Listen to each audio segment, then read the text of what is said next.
동요를 부를 때 그 어린이들 표정과 대중가요, 트로트 같은 걸 부를 때 어린이들의 표정을 보시면 거기서 바로 답이 나오지 않을까요? 저 아이들은 그런 슬픔을 모르고 아직 정말 순박하게 커야 되는데 더 좋고 아름다운 말을 노래하면서 커야 되는데. 우리는 새로운 것을 만드는 사람들에게 박수를 보냅니다. 하지만 오래된 것을 끝까지 지켜내는 사람들에게는 얼마나 자주 귀를 기울일까요? 어떤 사람은 평생 아이들의 노래를 지켜왔습니다. 그리고 예순이 되어 낯선 나라에서도 그 노래를 다시 심기 시작했습니다. 오늘 고온에서는 60세의 미국으로 건너와 14년째 LA 아이들에게 한국 동요를 가르치고 계신 이혜자 선생님과 함께 동요가 아이들의 마음을 어떻게 지켜주는지, 그리고 한 사람이 평생 지켜온 삶에 대해 이야기 나눠보겠습니다. 안녕하세요, 선생님. 반갑습니다. 네, 안녕하세요. 반갑습니다. 선생님께서 이 자신의 삶을 한 문장으로 평생 동요로 살아온 삶이라고 표현해 주셨는데요. 그 길이 시작되기 전에 어린 시절의 선생님은 어떤 아이였을까요? 부모님한테 듣기는 제가 기억하기도 초등학교 들어가서예요. 제가 학교를 7살에 들어가서 학교에서 학예회를 하는데 노래 잘한다고 선생님이 아마 계속 시키셨나 봐요. 그 기억은 조금씩 나고 학예 얼마 전에 선생님께서 "너 나와서 이렇게 이것 좀 해 보라."고. 그래서 "이게 뭐냐?" 그랬더니 인제 그 노래를 불러 주시면서 "이렇게 하면 된다."고. 그래서 제가 그거를 했어요. 이게 지휘 노래가 말씀하시는 거죠? 예. 우리 반이 나가서 노래를 하는데 "혜자야 네가 이거를 앞에서 하면 돼." 그냥 뭐 "네." 그러고 했겠죠. 어리니까. 그래서 무대에 섰는데 세상에 선생님이 안 가르쳐 주신 게 있었어요. 저는 무대에서 인사를 했잖아요. 네. 그러니까 그대로 거기 서서 이걸 한 거예요. 어, 아이들한테 아이들을 이거 앞에 돌아서 해야 두드려 놨는데. 되는데 그게 선생님이 쫓아 나오셔서 나를 이렇게 돌려 세워 주셨던 기억이 있어요. 저는 그때부터 노래에 아주 빠져들은 것 같아요. 그 말씀 들으니까 제 어린 시절이 좀 떠올랐는데, 저도 이제 초등학교 때 피아노 선생님이 아직도 기억에 남아 있거든요. 네, 돌아보면 이 아이들에게는 이 한 어른이 평생을 바꿀 수도 있다는 그런 생각이 들어요. 선생님께도 음악의 길을 믿어주시고 이게 이끌어주셨던 선생님들이 여러 분 계셨잖아요. 이 돌아보면 그분들은 선생님께 어떤 존재였나요? 저는 그때부터 노래가 좋아서 학교에서 합창단을 하거나 어디 노래를 뭘 한다거나 그러면 다 쫓아다녔어요. 여기도 가고 저기도 가고 막. 그래서 초등학교 2학년 때부터는 아마 합창단을 거의 했거든요. 그래서 4학년쯤 됐을 때는 나보고 피아노를 잘 친다고 반주를 하라는데 그게 아마 각 교육부별 어떤 대회였던 것 같아요. 근데 그때 무슨 노래를 반주를 하라고 그러셨냐면 파란 마음 하얀 마음 우리들 마음에 빛이 그치. 있다면 한 노래 아시죠? 네네. 네. 네. 그런데 내가 피아노를 정식으로 배운 것도 아닌데 저 나름대로 그냥 띵똥띵똥 했는데 그 당시에는 피아노 하는 사람이 별로 없으니까 그것도 좋으셨던 거예요. 그래서 저는 그때 또 무지무지 연습을 했는데 집에 피아노는 없고 어떻게 학교에 가서 연습을 했어요. 학교에도 올겐밖에 없잖아요. 그러니까 그전에는 아마 그 올겐으로 많이 했죠. 그래서 그 반주를 무사히 마쳤던 기억도 있고 그렇게 학년 올라갈 때마다 내가 쫓아다니는 거죠 뭐. 그냥. 가르쳐 응. 달라고? 네. 그냥 이렇게 뭐 누가 뭐 한다 그러면 뭐 언니고 동생이고 뭐 다 옆에 끼어서 했던 것 같아요. 음. 미움도 많이 받았을 것 같은데. 소질도 있으셨지만 그 열정이 되게 대단하셨던 것 같아요, 저는 음악에 대한. 대단했어요. 네. 아. 어려서 몸이 좀 약했는데 이제 시간표 보고 그날에 음악 수업이 들어 있으면 학교를 가요. 그런데 몸이 아픈데 그날 가 가지고 음악 수업이 없다. "그럼 나 아파서 학교 못 가." 학교에 음악 시간 있는 날은 결석해 본 일이 없어요. 예. 근데 이게 어린 시절부터 음악을 참 좋아하셨지만 또 현실적으로 음악만 하며 살아가실 수는 또 없었던 시간이 있으셨다고 알려주셨어요. 그 이유는 어떻게 되세요? 우리 엄마가 맨날 그러셨어요. "너는 그렇게 노래만 하면은 평생 어떻게 살을래? 어떻게 먹고 살을래?" 그러셨는데 저도 그 말도 굉장히 내가 염두에 두고 있었고 그래도 어떻게 돼서 가는 내가 발 딛고 가는 곳마다 내가 어려서부터 따라다녔던 그 음악의 길이 계속 열려 있어요. 이 음. 선생님도 만나고 저 선생님도 만나고 또 여기 가면 요 선생님도 만나고 그래서 한 20대 초반 뭐 결혼하고 이러고 나서 보니까 결국 나는 그 길을 가고 있는 거예요. 근데 완전히 어. 내가 성인이 돼서는 동요의 길을 가게 됐죠. 동요를 지도하고 또 노래도 하고 또 합창단도 또 지휘도 하고 뭐 여러 가지 하여튼 음악이라면 다 따라다녔으니까 나는 그 관심을 두었던 그 어린 시절의 모든 게 나의 지식으로 쌓였던 것 같아요. 음. 그래서 쭉 그걸로 인제 했는데 최적인 나의 삶을 본다면 중간에 인제 가정도 가졌고 아이들도 교육도 시켜야 되고 돈도 필요하잖아요. 근데 인제 이렇게 노래하는 데만 따라다녀 가지고는 이게 쉽지가 않더라고요. 그래서 음. 결국에 그 당시에 이제 학원을 만들었어요, 음악 학원을. 어. 왜냐하면 수입이 있어야 되니까. 네네. 맨날 내가 노래만 하고 다니면 우리 엄마 말씀대로 '뭘 먹고 살을래?' 예. 그런 이제 생활이 되면서부터 학원을 운영하다 보니까는 거기서 나는 더 좋은 여건이 만들어졌고 여러 가지 그런 일이 계속 꾸준히 돼서 지금까지 온 거죠. 네. 네. 이 말씀을 듣다 보니까 이 음악이 선생님 곁을 이제 떠나지 않고 계속 이어져 왔네요. 안 떠났어요 진짜. 아. 거의 제가 몸이 안 좋고 해서 떠났던 건 한 1년 정도? 네. 한 1년 정도가 제가 이 음악을 접은 일이 있었고 나머지는 다 네 네. 음악으로 곁에 지금 이어왔습니다. 지금 돌아보시면 이 선생님이 음악을 선택한 거라고 생각하세요? 아니면 음악이 선생님을 계속 불러냈다고 저는 생각하시나요? 음악이 저를 불러냈어요. 그러니까 그 이게 뭔지는 몰랐겠죠. 그냥 무조건 그게 좋은 거예요. 내가 선택을 해서 한 게 아니고 그냥 어디서 음악 소리만 들리면 그렇게 좋아요. 어렸을 때도 항상 이렇게 그 서랍장 그거 네네. 이렇게 꺼내 놓고 거기에 맨날 이렇게 피아노 치는 아. 그거 꺼내 놓고 이러고 놀았다고 해요 엄마가. 네. 그러니까 어. 그냥 어려서부터 그게 있었던 것 같아요. 그때 뭐 뭘 보고 이렇게 하신 걸까요? 아니면 그냥 학교에서 선생님을 보시고 그냥 영감을 받으셨을까요? 학교 가기 전에는 그 당시에 네. 뭐 TV가 있는 것도 아니고 그렇잖아요. 50 년대 초반 뭐 나갖고 다 피난 가고 막 이런 적이었었지만은 그래도 어떻든 뭔진 모르는데 맨날 그걸 열어 놓고 이걸 했다 그래요 왜. 아. 예 태어날 때 어떤 그런 인자를 타 가지고 태어난 것 같아요. 예.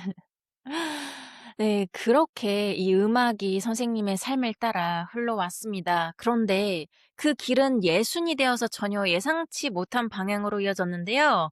한국에서 오랜 시간 음악 활동을 이어오시다가 이 60 세에 미국을 오셨잖아요. 자녀분들과 함께 위한 선택이라고 들었는데 그때 미국행을 결심하게 된 이유를 조금 더 들려주실 수 있을까요? 제가 이제 손녀딸이 하나 있었어요. 음. 네. 그다음에 60 세 걔가 초등학교 들어가기 전인데 그 그 아이가 나한테 어떤 말을 했냐면 인제 말 배우고 말을 하게 되니까 "할머니 우리 가족은 왜 이렇게 떨어져 살아야 돼?" 이런 말을 했어요. 네. 그 친구가 그 얘기를 하는데 그게 가장 내 마음을 이렇게 흔들어 놨죠. 저는 평생 그 한국에서 활동을 했기 때문에 한국 그 동요계에 남아서 일을 하려고 했어요. 그러나 이제 나이가 60이 되니까 인제 정년도 되어 오고 인제 접을 때도 됐는데 아이가 그런 얘기를 하니까 거기서 내가 딱 마음이 어. 고쳐지더라고요. '아 음. 그래. 우리는 멀리 떨어져서만 할 수가 없겠구나. 아이가 그걸 원하는데. 음. 그래서 이제 왔어요. 아들 둘이 여기 이제 유학 오고 다 여기서 직장을 다니고 했기 때문에. 와서 보니까 같이 살아도 되겠더라고요. 그래서 그냥 한국에는 또 많이 내가 활동을 했기 때문에 '아 이만하면 여기는 됐다.' 왜냐 그 말씀을 누가 하셨냐면 꽃밭에서 아빠하고 나하고 이거 작곡하신 권길상 선생님이 여기 LA에 계셨어요. 근데 네. 이분이 한국을 다니러 오시면 꼭 그 연락을 주셔서 제가 픽업도 나가고 선생님 행사도 많이 해 드리고 이랬는데 그분께서 저한테 그러시는 거예요. "아 이 선생님 여기 아들들도 다 여기 있는데 한국은 이제 그만해도 된다. 거기 할 사람 많으니까 LA 와서 좀 동요를 좀 해 봐." 선생님이 이제 해 오시기는 했지만 그래도 전문적으로 하는 사람이 있어야 되니까 "이 선생이 좀 와서 하는 게 어때?" 그 소리를 몇 번 하셨어요. 그러니까 우리 손녀딸이 한 얘기와 우리 권길상 음. 선생님께서 하신 말씀이 딱 오버랩 되면서 '아 이제 내가 다른 영역에서 한 번 더 활동을 해야 되겠다.'라는 어. 생각이 들어서 그냥 한 1년 준비했네요 그래도. 한국에서 이렇게 예정했던 행사를 다 마무리하고 나의 네. 동료의 삶을 이수인 선생님 보은 음악회로 마무리를 하고 LA 야. 공항을 시작했죠. 네. 그 결정을 내리실 때 한국에서의 그 10 년의 그 삶을 정리하고 미국으로 온다는 게 결코 쉽지는 않을 것 같아요. 근데 그때 그러면 오신다는 그 의미는 좀 더 '아 내가 한국을 좀 정리하고 다시 시작해 겠다.'라는 의미가 더 좀 크셨을까요? 아니면 어느 정도 '나는 이제 좀 내려놓고' 이런 마음이 또 있으셨을까요? 제가 우리 가족들을 속였어요. 사실은 저는 '미국 가서 한번 해야지.'라고 어 생각을 했어요. 왜냐하면 어 1995 4 년도부터 인제 여기 미국을 공연단을 이끌고 공연도 오기도 하고 여러 가지 교류를 했어요. 그 기획자로, 음악 네. 기획자로 또 아이들 지도하는 지도 선생으로. 그렇게 하다 보니까 좀 '여기 와서 여기도 좀 해도 되겠다.'라는 마음은 음. 있었어요. 그런데 우리 애들한테는 살짝 말해야 돼. 우리 애들은 "엄마 이제 고만 다 손 놓고 와서 손녀딸하고 놀고 편히 지내려면 오세요."라고 했다고. 음. 그래, 그래."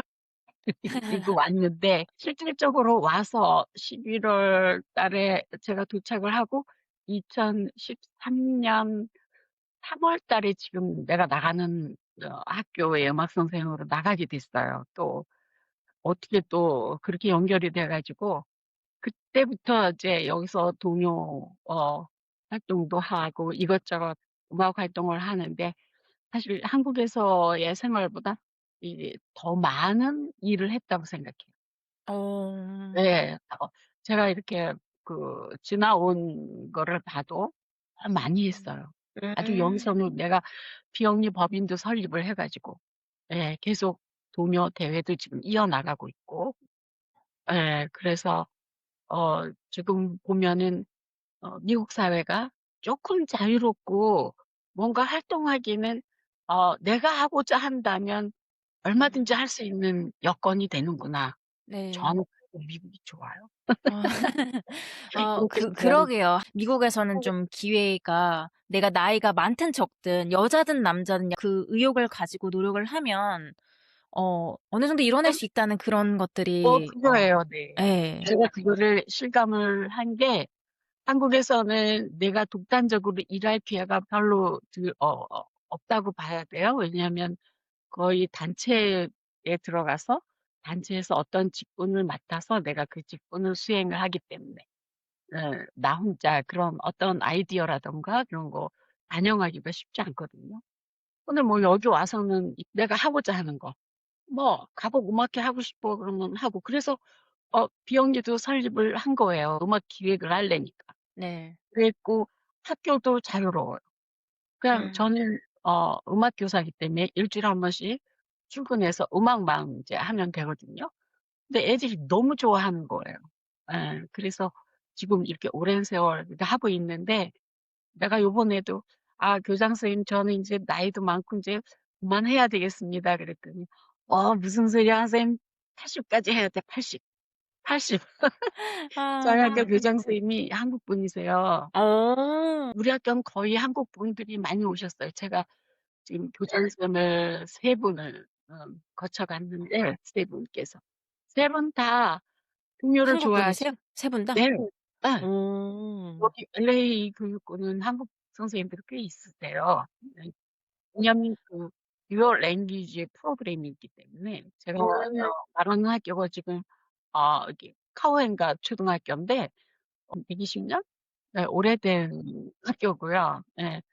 대부분 라틴 애들이 많고 한국 학생들이 좀 그보다 적어요. 예. 그런데 이들이 듀얼 랭귀지 한국어 프로그램을 선택하고 들어오는 학생들은 한국어 수업을 하거든요. 네. 그 한국어 수업 중에 제가 동요로 배우는 한글 아 네네. 제가 수업하는 타이틀이 그거예요. 아 동요로 배우는 한글. 예. 네. 그러다 보니까 이게 노래를 가르치려면 그렇잖아요. 뭐 가사도 설명을 해 줘야 되고. 네. 쉽게 말해서 그 논뚝박뚝 그러면 애들 못 알아듣거든요. 음. 그거 다 설명해 줘야 되죠. 제일 다 어려운 네. 뭐가 어려웠을 한국말로 때 설명해 주시는 거죠? 그 그죠. 근데 음. 외국 아이들은 인제 못 알아들으니까 담임 선생님들이 옆에서 번역을 해 주시고 영어로. 제가 제일 어려웠던 게 아이들한테 설명 못한 게 있어요. 초가집. 집을 뭐라고 설명을 해야 되는데 정말 오래 걸렸어요. 아. 꼭 아이들한테 이런 거 설명하는 게 이해시키기가 정말 힘들더라고요. 음. 그래서 선생님 그런데 그 지금 말씀해 주신 그 LA의 초등학교에서 아이들에게 동요를 가르쳐 달라는 제안을 그 받으셨을 때 그때 어떤 마음이 드셨는지 궁금해요. '아 이게 내가 기다리던 거다.' 아니면 어 내심 좋았죠. 말할 것도 없이. 아 그래 바로 이거야. 네. 네. 그래서 사실은 거의 뭐 맡아 놓은 것처럼 저는 아주 자신 있게 갔어요, 당당하게. 예. 궁금했던 게 이 또 한국에서도 오랫동안 음악 선생님으로 이제 보내오셨는데 미국에서 다시 처음부터 이 선생님이 되셨잖아요. 그 처음 교실 문을 열던 날 마음이 어떠셨나요? 좀 긴장도 많이 되셨나요? 아니면 굉장히 편하셨는지? 뭐 저는 영어를 못 하니까 그 네. 언어에 대한 게 가장 두려웠죠. 아 그쵸. 애들은 뭐 다 외국 애들 앉아 있는데 제가 그냥 일을 많이 해서 그런가 그런 게 두렵기보다는 순간적으로 이거를 '어떻게 대처를 해야 되나.' 이게 항상 저는 그랬던 것 같아요. 첫날 가서 딱 보고 '오 그렇구나.' 그러면 선생님들께서 통역을 해 달라.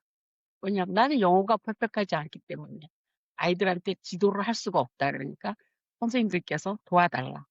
이제 통역해 주시고 하니까 별로 수업에 네. 어려움도 없고 뭐 두려움도 없고 뭐 음. 그때부터 막 한국에서 하던 그 방식으로 막 해 나가니까는 이 교장 선생님이 오히려 겁이 나셔 가지고 날 부르세요. 어. 선생님이. "선생님 이 학교는 이렇게 한국어만 할 수 있는 학교도 아니고 미국 학교니까 쪼끔 좀 자제해 달라." 어. 그래서 "1 년에 행사를 2 번만 하세요." 이러더라고. 내가 행사를 막 했거든요. 아. 와 딱 얘기만 들어도 그 열정이 어떠셨는지 지금 상상이 가는데요. 그렇게 초등학교 일이 사실 생각지도 않은 게 이렇게 일사천리로 진행이 되면서 그 순간 선생님께서 '아 내가 미국에 온 이유가 이거였구나.'라는 생각도 들으셨을까요? 그럼요. 저절로 이거는 또 내가 예. 원했던 그런 거를 하고 있으니까. 예. 그러니까 뭐 여기 뭐 한인회 같은 데 뭐 3.1절이나 8.15 뭐 이런 행사 때도 우리 학교가 참 가서 노래를 할 수 있게끔 나는 미리 다 가르쳤어요. 그 국경일 노래, 3.1절 노래, 유관순 노래, 뭐 광복절 노래 다 가르쳐 놓고 스탠바이 하는 거예요. '연락이 오겠지.' 하고. 그 많이 도와드렸죠. 그렇게 이 미국에서 선생님의 두 번째 삶이 시작됐습니다. 그런데 흥미로운 건 선생님은 평생 음악을 하셨지만 결국 선택한 건 그냥 화려한 무대가 아니라 이 동요였다는 점인데요. 선생님은 이 음악 안에서도 다양한 길이 있었을 텐데 왜 평생 동요라는 길에 남으셨을까요? 어, 지금은 목소리가 이런데 목소리가 아주 애들 같았대요. 또 노래를 해도 이 비브라토, 바이브레이션 하나도 없이 깨끗한 어린아이 목소리 같았어요. 그래서 고등학교 때 우리 그 음악 선생님께서 그 KBS 방송국의 동요 프로그램에 참여를 하셨는데 저 같은 친구들을 몇 데리고 항상 그 방송을 하셨거든요. 근데 그때 말씀하시기를 혜자야 너는 뭐 모든 능력을 다 갖춰서 웬만한 선생님보다 나으니까 자기가 원하기는 평생 너는 동요 가수가 됐으면 좋겠다. 그 말씀을 하셨어요. 그리고 누군가는 이 동요를 이어가야 되고 일본 그때도 그렇게 말씀하셨어요. 일본에는 그런 성악가들이 있다. 근데 한국엔 지금 없으니까 너는 그 동요 가수가 돼라. 그리고 아이들을 동요를 가르쳐라. 그렇게 말씀을 하시고 저를 많이 격려를 해주셨어요. 근데 저는 순종파예요. 제가 누가 말하면 그냥 이게 거역하기보다 무조건 예스, 예스 많이 했는데 그때도 네 선생님 그렇게 하죠 뭐 했던 게 그냥 뭐 놓고 선택할 것도 없이 저는 그냥 이렇게 동요로 한평생을 살게 돼. 그렇게 하고 어 20대 초반에는 그 동네 아이들을 노래 연습을 시켜서 저 KBS 누가 잘하나 내보냈는데 연말대회까지 가서 상을 타더라고요. 그러니까 자신감이 생기죠. 그래서 그때부터 또 '아 그래 이게 맞구나. 나는 얘네들을 가르치는데' 그때 무슨 뭐 돈을 받고 가르치나요? 그냥 뭐 동네 애들 "야 너 일로 와 봐. 너 이쁘다." 네네. 그리고 노래를 가르쳤죠. 예. 음. 그때 어린 친구들이 이름이 오희수, 이현원 두 어린이인데 지금도 보고 싶어요. 이 친구들이 아. 지금 아마 40 넘었을 거예요. 혹시라도 저희 고온을 지금 보고 계신다면 혹은 주위에 알고 계시는 분이 있으면 "우리 이혜자 선생님을 찾습니다." 연락을 주시면 감사하겠습니다. KBS 그 친구 둘이 중창을 했는데 아. 한용희 선생님 작곡의 밤이라는 노래를 했어요. 근데 음. 연말대회에서 아마 동상 탔을 거예요. 그거 아주 야. 잘했죠. 네. 선생님의 열정이 또 그런 어린이들을 만든 게 아닌가 싶은데요. 선생님께서 평생 아이들을 만나 오셨잖아요. 동요를 부르는 아이들과 대중가요를 부르는 아이들을 보면 어떤 차이가 느껴지시나요? 공개적으로 그런 거를 막 말을 다 해도 될지는 모르겠지만 제가 요새도 그런 얘기를 해요. 동요를 부를 때 그 어린이들 표정과 대중가요, 트로트 같은 걸 부를 때 그 어린이들의 표정을 보시면 거기서 바로 답이 나오지 않을까요? 라고 대답을 해요, 내가. 왜냐하면 이 동요는 어린이들의 마음을 노래한 곡이잖아요. 그러니까 선율보다도 노랫말이에요. 네. 동시에 곡을 붙인 게 동요거든요. 그러니까 동시는 어린이들의 마음을 노래한 시잖아요. 네. 글이잖아요. 거기에 그러니까 얘네들이 노래를 불러도 동요 가사에는 뭐 슬퍼서 뭐 이별하고 뭐 가슴 아프고 이런 거 사실 그런 어른들이 쓰는 단어들이 거의 없을 거예요. 없어. 그런데 막 대중가요 트로트를 부르는 어린이들 보면 10살 11살 된 어린이들이 무슨 그렇게 삶에 한이 많아서 음. 그 노래 가사에 나오는 그걸 표현하려고 온 얼굴과 몸을 다 제스처를 써 가면서 그거를 노래를 하잖아요. 그때는 조금 제가 마음이 아파요. 왜? 저 아이들은 그런 슬픔을 모르고 아직 정말 순박하게 커야 되는데 더 정서적으로 안정되고 좋고 아름다운 말을 노래하면서 커야 되는데 이별하고 슬프고 뭐 도망가고 싶고 하여튼 네. 그런 단어들을 입에 담아서 노래를 한다라는 거는 저는 안쓰럽더라고요.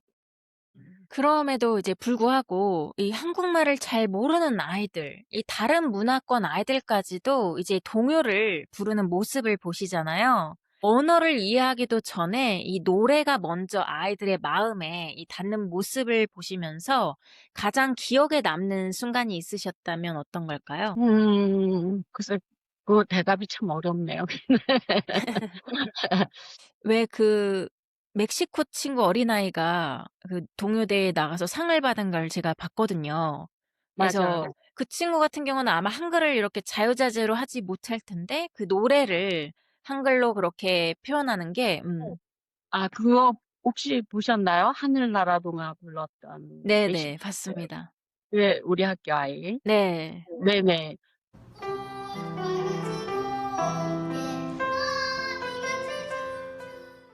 그 아이가 지금 저도 너무 기억에 남아요.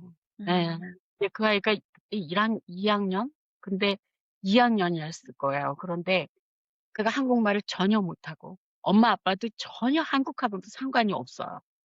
그런데 아주 그 공부에는 별로 열정이 없대요.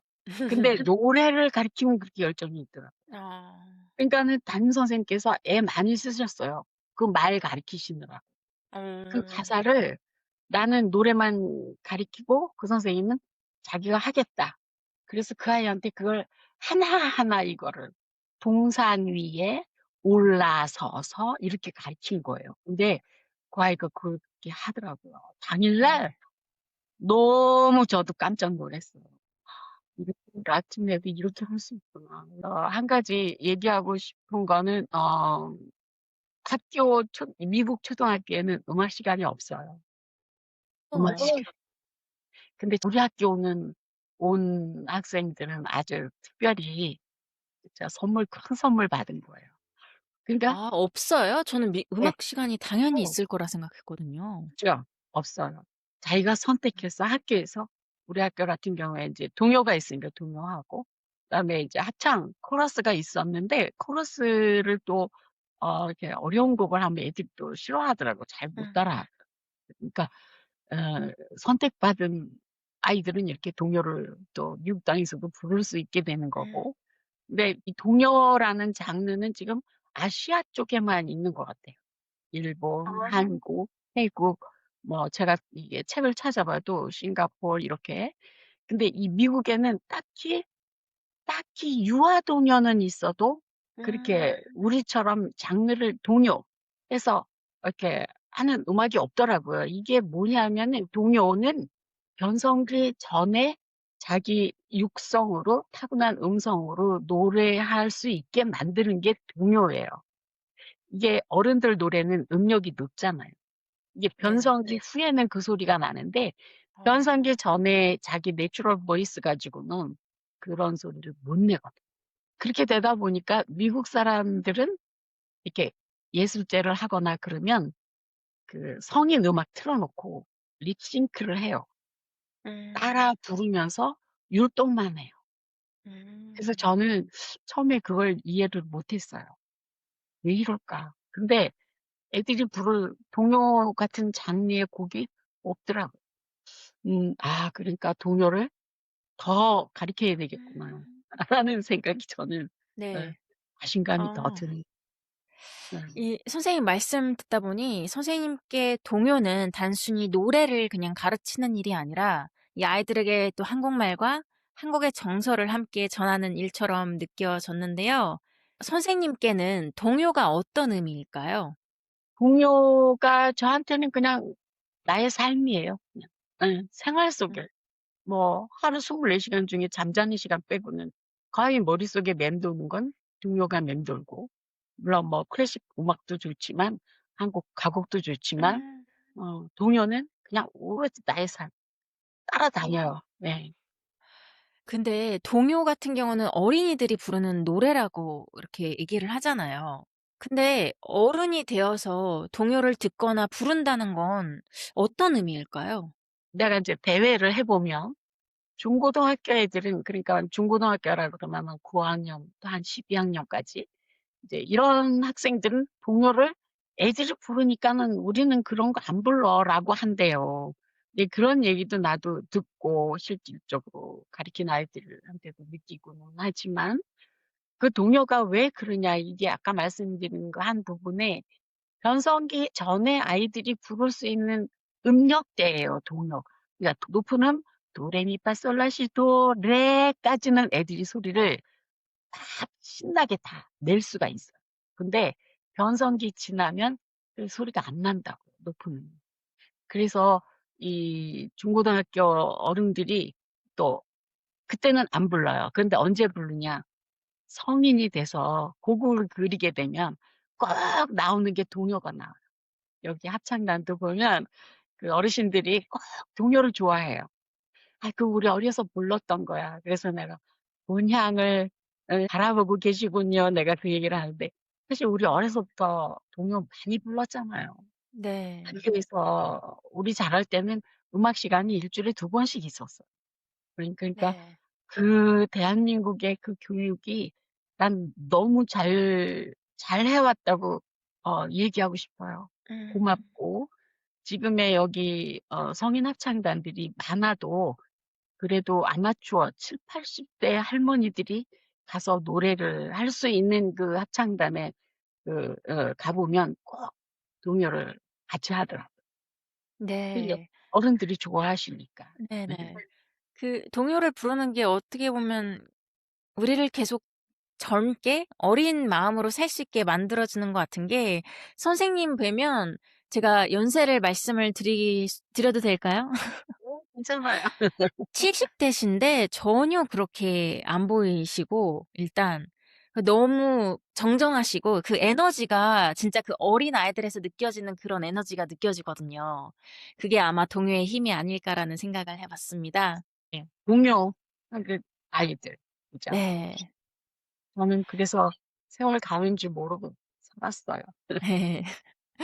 평생 아이들을 만나 오셨는데 또 오히려 아이들이 선생님에게 가르쳐 준 것이 있다면 뭘까요? 아이들이 저한테 가르쳐 주는 거가 많지요. 근데 뭐 이렇게 세세하게 표현할 수는 없어도 아이들을 보면서 나 많이 배워요. 내가 이렇게 해왔지만 저 아이들한테 내가 줄 수 있는 게 이런 게 또 있구나. 그러니까 더 음. 줘야 되는 그런 것들이 매 순간 수업할 때마다 또 아이들이 요구하는 게 있어요. "선생님 음. 우리 이런 노래 안 싫어요." 이게 요구라고 내가 받아들이거든요. 그럼 왜 그러냐? 우리는 슬픈 노래가 싫어요. 어. 왜냐하면 그게 내가 뭘 가리켰냐면 그 오빠 생각. 이거 어른들은 되게 네. 좋아하시거든요. 근데 네. 애들한테 그거 가르치니까 선생님 너무 슬퍼서 싫어요. 네. 그래서 어. 제가 거기서 또 느낀 거예요. 시대적 변화에 따라서 아이들의 정서도 달라지는 게 맞다. 그러면 이 시대에 맞게 내가 아이들한테 가리키는 거를 선곡을 해야 되겠구나. 무조건 우리나라 그 동요의 전통을 이어간다고 그런 거를 가리키는 거는 조금 내가 지양해야 되지 않을까라는 음. 생각을 네. 했어요. 또 어. 근데 저희 어른들 마음에는 아이들한테는 좋은 것만 주고 싶지만 삶에는 이 기쁨과 슬픔이 다 있잖아요. 그런 경우는 어느 정도 슬픔 동요에 그런 게 또 있는지 모르겠는데 제가 지금 기억에 나는 건 이건 것 같아요. 엄마가 섬 그늘에 이 노래가 되게 좀 그땐 몰랐는데 되게 슬픈 노래라고 느껴졌어요. 나중에서 이제 성인이 돼서 들었을 때. 근데 이런 어린아이들한테도 그런 걸 부르는 게 좀 그 의미가 있지 않을까 생각이 들었거든요. 제가 그 노래도 다 가르쳤어요. 섬지마기도. 음. 근데 그 섬지마기도 부르면서 애들이 "왜 눈물이 날라 그래요?" 이러는 친구도 어. 있고 음. 감성적인 친구들은 그런 걸 다 인제 표현을 하거든요. 음. 근데 인제 제가 얘기하고 싶은 거는 지금 이제 시대가 변해서 얘네들은 춥고 배고픔이 없어요. 뭐든지 다 만족하고 풍족한 사회에 살고 있는 데다가 이게 AI 시대가 오면서 이게 음악도 그렇고 모든 게 빨라지잖아요. 네. 빨라지는 속도가 빨라요. 춤도 빨라지고 노래도 템포가 빨라지고. 그죠? 음. 그런데 이제 케이팝이 사실은 전 세계적으로 이게 퍼지면서 거기에 이제 동요도 사실은 영향은 많이 받았어요. 네. 그래서 한국에서도 지금 요 근래에 나오는 동요들은 거의 노랫말만 동시지 나머지는 선율은 다 케이팝이에요. 예. 그래서 음. 내가 애들한테도 선생님들한테도 그래. 케이팝 따로 케이팝이 아니다. 우리가 부르는 동요도 이게 다 음악만 들어봐라. 템포 빠르고 댄스 춤출 수 있고 이거 다 케이팝이에요. 그런데 어 단지 다른 거는 노랫말만 다른 예. 음. 그래서 제가 지금 이제 사회자님 말씀하신 대로 다 자기도 애들도 살면서 희노애락이 있고 어려움도 닥칠 텐데 그렇지만 우리 그 아까 제가 얘기한 뜸부기 따오기 이럴 음. 전쟁 시절의 그런 네네. 네. 아픔이 있는 그런 게 고 네. 였던 게 아니고 음. 얘들이 느끼는 고민은 또 다른 새로운 이 시대의 고민인 거예요 그게. 네. 슬퍼도 그런 슬픔이 아니더라고요. 네. 네. 맞아요. 마음은. 예. 그래서 요새 인제 쪼끔 보면 아이들이 슬프다 하는 거 그거 그 노래 있어요. 똥보새라는 노래. 똥보새가 낭창낭창 나뭇가지 끝에 앉아 있는 참새 한 마리 이런 노랜데 이게 중간에 단조로 바뀌면서 뚱뚱보가 될까 봐 남들이 흉볼까 봐 "내가 어. 걱정스러워." 어. 이렇게 그러니까 네. 그때는 아이들이 '아 이런 게 슬픈 거구나.' 걔네들의 아. 슬픔은 그런 슬픔이에요. 아 그렇네요, 그렇네요. 네. 예. 그리고 뭐 여러 가지요. 아 참 재밌다는 생각이 드는데 말씀을 또 듣다 보니까 선생님께서 평생 지켜오신 건 이 노래가 아니라 어쩌면 그 노래를 부르던 아이들의 마음이었던 것 같다는 생각이 또 들기도 해요. 평생 한 가지를 지켜오시면서 '이 길을 계속 가야 하나.' 하고 마음이 좀 흔들렸던 순간도 있으셨을 것 같은데 언제셨을까요? 그게 한 번도 없었던 것 같아요. 아 정말요? 동요를 떠나고자 하는 마음은 진짜 한 번도 없었어요. 음. 예. 그래서 저가 지금 컴퓨터도 이렇게 열어 보면 내 자신이 피아노 치고 녹음해 놨던 게 산더미 같이 많아. 근데 그걸 뭘 잘하고 못하고 그냥 부르는 거예요. 피아노 치고 부르는 게 동요였어요. 어 참 특별한 사람이죠. 그래서 내 자신이 생각해도 '아 참 특별하다. 너무 왜 이렇게 동요' 그러니까 저는 아이들이 좋아요. 어른이 싫어요. 내가 이 말을 해요. 음. 예. 왜냐하면 어른들의 세계가 나도 싫어요. 그건 막 음. 복잡한 것 같고 막 그래요. 음. 엄마들 그냥 놔두세요. 난 내가 애들하고 그냥 해서 다 만들어 놓을게요. 그냥 그렇게 이제 했던 것처럼 지금도 지금 이 방에 지금 올게니 2개 있고 저 위에 또 피아노도 있고 그런데 항상 내가 손 닿는 데는 지금도 이렇게 돌아 앉아서 이거 어 스위치 키면 바로 옆에 네네. 또 노래하고 저쪽에서 책 보다가 저쪽에 손 닿는데 그냥 바로바로. 네. 누가 와서 "노래 좀 가르쳐라." 그러면 준비할 것도 없으면 몸만 뛰어가면 돼요. 이 근데 요즘은 또 아이들도 전 세계적으로 많이 줄고 또 그래서 동요를 전할 기회도 예전보다 많이 줄었다고 말씀하셨잖아요. 그럼에도 끝까지 이 동요를 지키고 싶으신 이유는 무엇인가요? 그냥 이유는 없어요. 아까 저기 음. 말씀대로 동요는 나의 삶이기 때문에 음. 내가 이 세상 살고 있는 동안은 동요는 나한테 끝까지 가지고 갈 거라고 생각해요, 나랑 음. 같이. 네. 그 지금 어 인구가 줄어서 저희 학교도 많이 줄었어요. 제가 2013 년도에 학교 들어갈 때 한 제가 가르칠 아이들이 한 500 명쯤 됐거든요. 음. 그런데 지금은 많이 줄었어요. 반도 더 줄었어요. 네.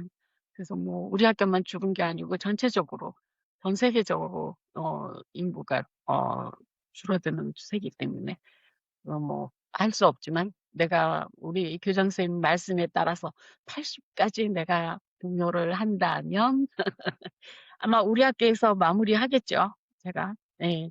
그때 애들이 다 없어서 쪼끔 몇십 명 남더라도 80 까지는 하겠죠? 라는 생각을 합니다.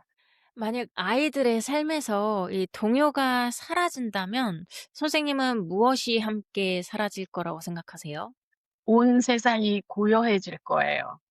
음. 왜냐하면 그 노래가 있어요. 아이들은 이라는 지금 시애틀의 정윤환 선생님, 동요 작곡가가 시애틀에 계세요. 어. 그분이 정윤환 선생님이신데 그분의 그 히트곡이 유명한 게 아이들은.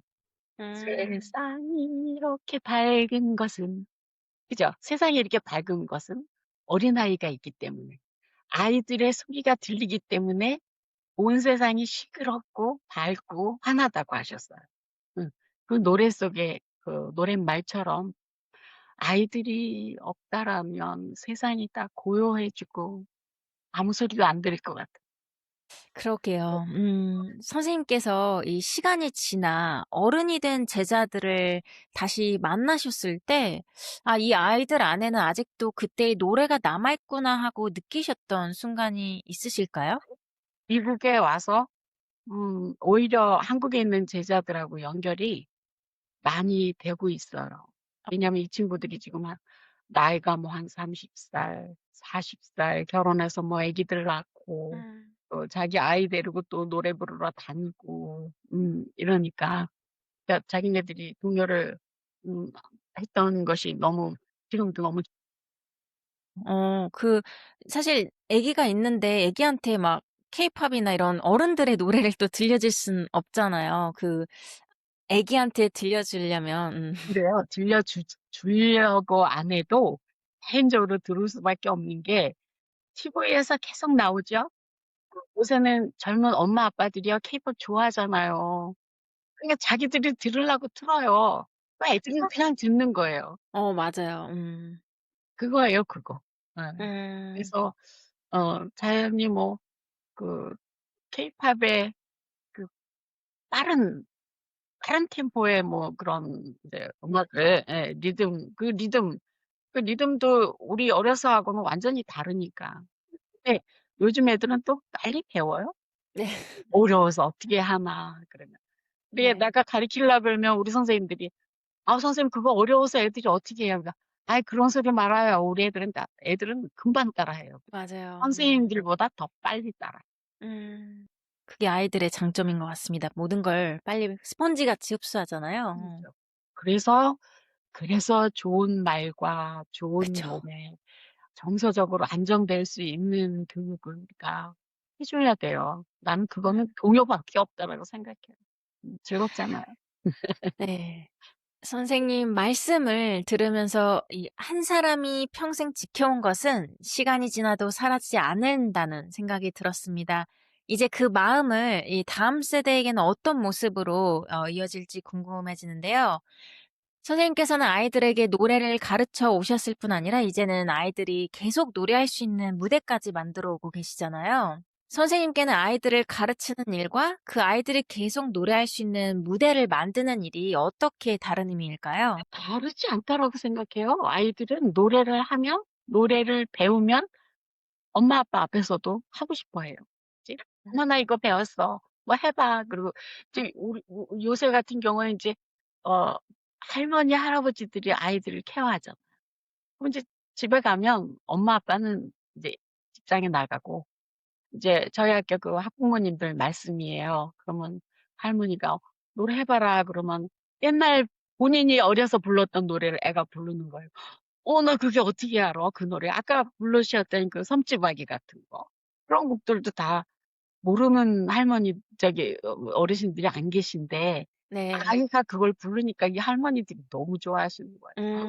"너 음. 그 노래 어디서 배웠냐."고.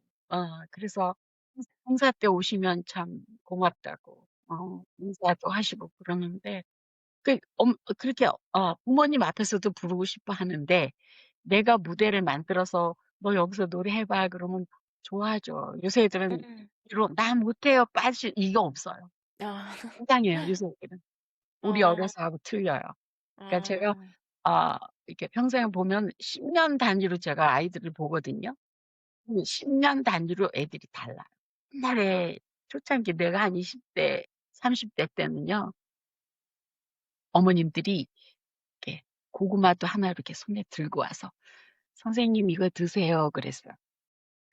그게 "아유 이걸 왜 가져오셨어요?" 그러면 "아이고 우리 아이 가르치고 우리 아이 머리 한 번만 쓰다듬어 줘도 얼마나 고마운데 이거 드세요." 근데 사실은 그 뇌물도 참 고구마 하나 저는 뭐 많이 받아 봤어요. 사과 하나, 고구마 하나. 음. 이게 부모님들의 마음이란 말이죠. 근데 아이들이 그렇게 무대에 서서 노래를 하게 해 주면 부모님들도 좋아하시고 애들도 좋아하고 네네. 이제 무대를 맞아요. 만들어 주면 애들이 뭐가 제일 좋냐면 드레스를 입잖아요. 드레스. 네네. 그래서 맞아요, 맞아요. 어 우선 그 걱정 먼저 해요. '아 나 뭐 입어야지. 뭐 입' 아 네. 참 말씀 들으니까 이 동요가 어린이한테만 단지 좋은 게 아니라 이 또 세대를 이어주는 말씀하신 것처럼 할머니가 아는 노래를 내 손주 손녀들이 부른다는 게 이 두 세대 그 간극이 되게 넓다면 넓다라고 볼 수 있는데 노래로 또 하나가 될 수 있는 그런 아름다움이 생기는 것 같아요. 그렇죠. 이제 그러니까 행사 때 항상 마지막 그 엔딩 부분에 연합 합창곡을 하잖아요. 출연자들과 객석 같이 부르는 노래. 그럴 때 그게 이제 되는 거예요. 근데 요새 애들은 모르지만 우리 학교 애들은 그 노래 다 안단 말이죠. 네. 고향의 봄 음. 있죠. 아빠하고 나하고 네. 만든 꽃밭에 전 세대가 다 어우러서서 부를 수 있는 노래가 되는 음. 거죠. 음. 네. 그런 게 이게 참 좋은 것 같아요, 동요가. 네. 그래요. 정말 그런 것 같아요. 선생님께서는 동요는 끝까지 살아남아야 한다고 말씀하셨는데요. 그 말을 다음 세대에게 남기는 마지막 편지라고 생각한다면 어떤 말을 꼭 남기고 싶으세요?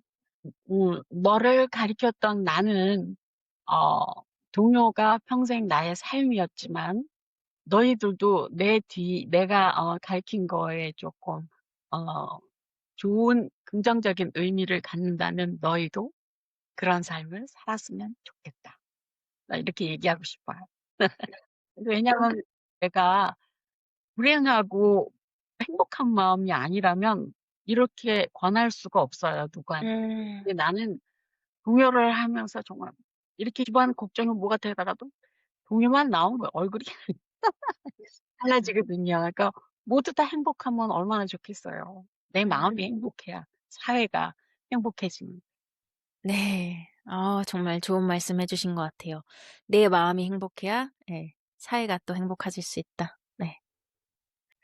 제가 근데 궁금한 게 있었는데 누구든지 이렇게 뭘 하나를 하면 언제든지 약간 끝이라는 게 있는 것 같아요. 그 열정이 사라진다고 하잖아요. 그래서 저도 오랫동안 뭘 하나를 해도 다른 걸 찾게 되는 이런 게 있는데 선생님은 어떻게 그 동요를 끝까지 계속하시면서 변화라든지 다른 걸로 이렇게 찾지 않고 그 한 길을 가실 수 있었던 원동력이 혹은 이유가 뭐라고 생각하세요? 저는 그냥 그게 내 안의 행복이니까. 노래 한 번 이거 하고 나면 행복해요. 아주 이상해요, 내가 생각해도. 다른 친구들은 막 돈도 많이 모으고 벌고 해 가지고 뭐 명품 백도 뭐 하고 옷도 입고 그러면 저는 그런 거 아무 관심이 없어요, 어. 진짜. 지금 내 삶에 그런 거가 구비돼 있는 게 하나도 없어요.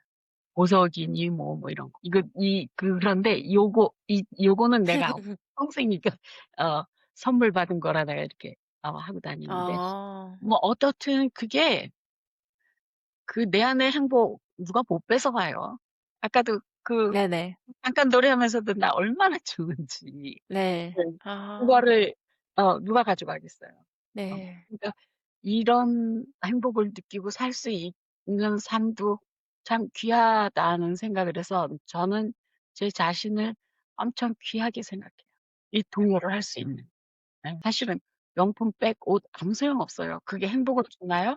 순간에 받아서 내가 '아우 뭐 너무 비싼 거 내가 이렇게 하고 폼 잡아야지.' 그건 딱 한순간 폼 잡고 들어오면 끝나요. 네. 그 행복은 영원하지 않아요, 그거는. 저뿐만 아니라 인제 뭐 혹시 뭐 글 쓰시는 분들도 보면 항상 앉아서 글 쓰잖아요. 그 자기 안에 행복이 있기 때문에 그 행복감에 그걸 하고 있는 거라. 뭐 성악가도 '아 이거 뭐 돈벌이도 안 되고 그냥 때려치우지. 이런 말도 가끔 듣거든요. 네. 근데 그분들은 진정한 음악인이 못 되는 거죠. 자기가 아. 거기서 행복해야지. 응. 또 내일을 위해서 오늘보다 내일 더 좋은 노래를 들려드릴 수 있게끔 자기가 오늘을 준비를 해야지. 그거 없이 그냥 맞아요. 그런 사람들이 있어요. 네. 아. 최선을 다해서 나를 닦아가는 게 내가 행복할 수 있고 건강할 수 있고 응. 건강이 허락하면 한 우리 교장 선생님 말씀대로 80까지 하겠습니다, 내가. 네. 예. 감사합니다. 네. 우리 선생님도 또 그렇게 운동으로 열심히 그렇게 해 오시고 또 지금 현재 이런 일도 하시고 저 같은 사람도 또 이렇게 소개도 해 주시고 동료도 또 새롭게 아셨잖아요, 오늘. 네. 예 네네. 예. 그러니까 너무 좋은 일 하시는 거예요. 네. 아 감사합니다. 감사합니다. 평생 아이들에게 수많은 노래를 들려주셨는데요. 오늘은 선생님 자신에게 한 곡을 들려주신다면 어떤 노래를 고르시겠어요? 저는 개인적으로 이 동료를 많이 들었지만 사실은 저 노래도 좋아해요. 그냥 뭐더라? 아기상어? 아 아 베이비샥이요? 바비샥? 아기상어. 그게 아기상어죠. 그 아 뚜루루루 베이비샥 뚜뚜루루 이거요? 그게 베이비샥 노래 뚜뚜 그 어떤 친구가 노래 대회에 그 곡을 가져 나와서 제가 "아 이거는 경연할 수가 없는 곡입니다."라고 했더니 엄마가 "아 그냥 부르게 해 주세요." 그래서 이제 부르게 한 일이 있거든요. 그래도 어쨌든 그건 동요잖아요. 애들한테 그 율동감도 주고 리듬감도 주고 뭔가 그걸 틀어놓으면 애들이 다 기적을 차게도 그냥 맞아요. 흔들고 중독성이 있는 네. 네. 그래서 '아 대중적인 거라도 저거 참 좋다.' 네. 그런 생각을 많이 해요. 네. 오늘 이혜자 선생님의 이야기를 들으며 문득 이런 질문이 남았습니다. 우리는 지금 다음 세대에게 무엇을 남겨주고 있을까요? 어쩌면 우리가 끝까지 지켜야 하는 것은 아이들이 아이답게 웃고 노래할 수 있는 마음인지도 모르겠습니다. 그리고 오늘의 이야기가 우리 안에 남아있는 그 마음을 다시 떠올려보는 계기가 되었으면 좋겠습니다. 이혜자 선생님, 오늘 고은에 함께 해주셔서 진심으로 감사합니다. 감사합니다.